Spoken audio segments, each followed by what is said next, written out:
know that the churches in America own 27% of all privately owned land? Do you know that the state of Maryland last year put a tax on cigarettes? That money to be given to the Roman Catholic Church for their parochial school busing. Do you know that last year the state of Ohio granted the churches in Ohio $50 million for textbooks? That buys a hell of a lot of books on catechism. Do you know that after the moon mission that the Pope issued through the official Vatican paper an announcement that it was the duty of the government soon to put missionaries on those flights?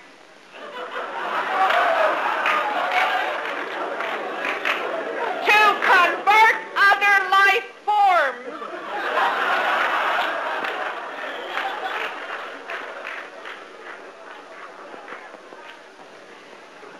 You know, we just went into court, in the federal district court in Austin, Texas, demanding that the astronauts do not proceed to attempt to fly missions as missionaries in outer space and to read the Bible and to recite prayers. At the time of the very first recitation on Christmas Eve, the astronauts and the Manned Space Center put out this beautiful little word picture, and I think you all remember it. They said, as that spaceship swung around the dark side of the moon and started to come back towards the Earth, the astronauts were overwhelmed by a spontaneous manifestation of religious awe, at which time they started to recite the Genesis. I have since found out that this whole thing was carefully pre-planned, something like 2.5 months in advance in Washington, D.C., the code name given to it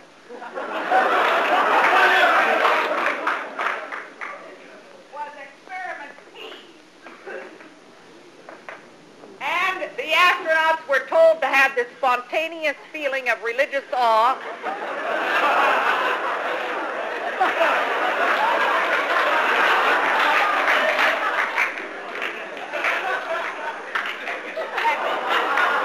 At 7:31 p.m. plus 10 seconds, and it was printed onto the flight plan.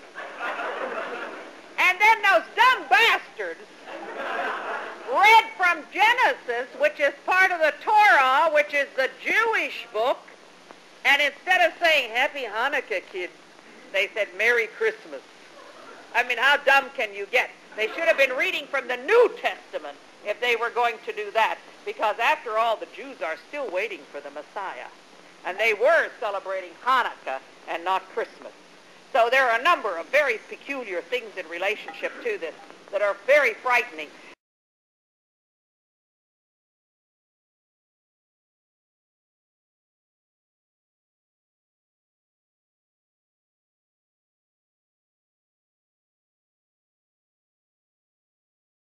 I'm quite excited about the interchange of ideas that always comes, particularly in the question and answer period. Do we feel that our movement for separation and our movement for recognition of atheism has a prayer? We do not.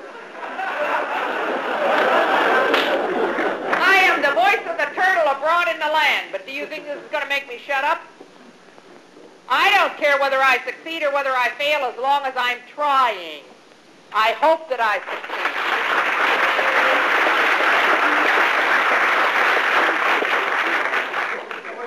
The man with the raffle ticket. What do I advocate that we do with the church? I have a constant feeling, Tone, of what's going on in America and what's going on with the American youth. And this changes at an extraordinary speed. All of those pictures that you took of me before, they're obsolete. The whole American scene has changed so much that I couldn't use one of the speeches that I gave again now at this period. I have to become more radical.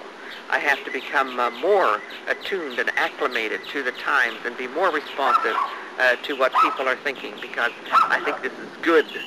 So I'm always in a high state of intellectual excitement when I'm out on these going away parties, which are constant.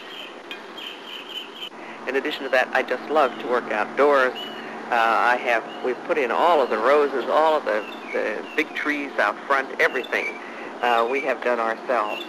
Dick has his own hobby here of pigeons, but my hobby is, generally speaking, in relationship to the earth. I like to get down and dig up the weeds, make sure that my flowers are doing well. I have big beds of pansies every place, because that's the free thinker's traditional flower.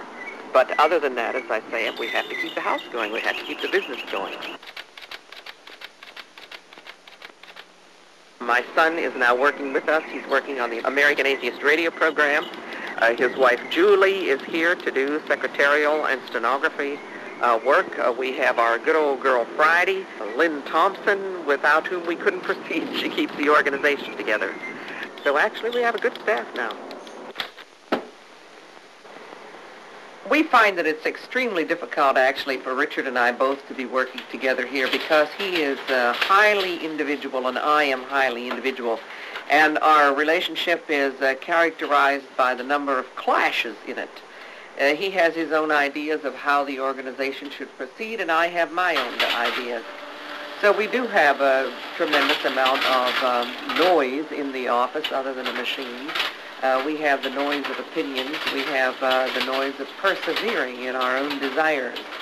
The primary difference of opinion that we have, and which is around which most of our conflict centers, is that Richard feels that we have to take it, as he says, poco poco, little by little, conquer one hill at a time, stabilize ourselves on that hill, and go on. I have a tendency to get on my horse and charge out in all directions.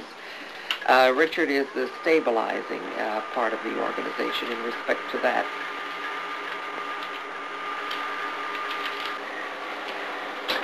And we have a constant speech writing campaign, a book writing campaign, getting out the magazine, getting out the newsletter.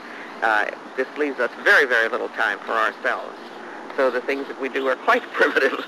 Taking care of the garden, taking care of the pigeons, seeing that we're clothed and fed and housed accurately. Internal Revenue pays us a friendly visit to go over our books in a continuous manner for the last 5 years, which says over that we're on intimate terms with all of the agents. We know their children, we know what they're doing, what plays they're in school, everything that's going on in their house, how their wife's teeth job is coming along, and everything. Because what else can we talk about? They're sent up here so often. No, they just following what's been profitable for Jagger Hoover. This is your friendly neighborhood agent.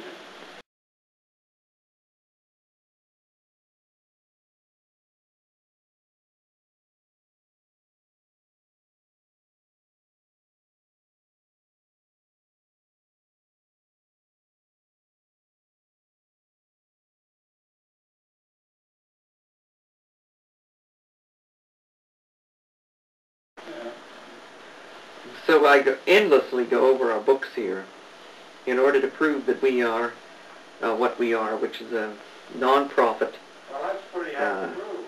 non-political, educational organization. And boy, we have no problem at all proving that we're non-profit. Yeah, but not Everything that goes in goes out, and nothing sticks in between.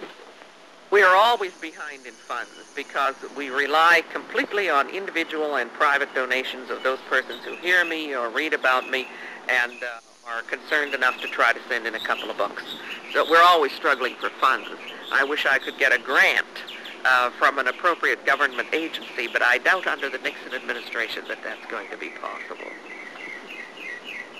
Friendly, and it always has been very, very friendly. I have never had any difficulty with cameramen, reporters, interviewers, and I think for the most part they are in sympathy with what I'm trying to do. However, I cannot say the same thing about editors and publishers. Quite frequently I will have something that I know is good, and I know that the producer, everybody who was involved in it, was trying to make it the best that it could possibly be. And then later on I will see an excerpt of it, and I'm horrified because I don't even recognize it with just the position of events and careful film editing and all of this so that it winds up very, very poor.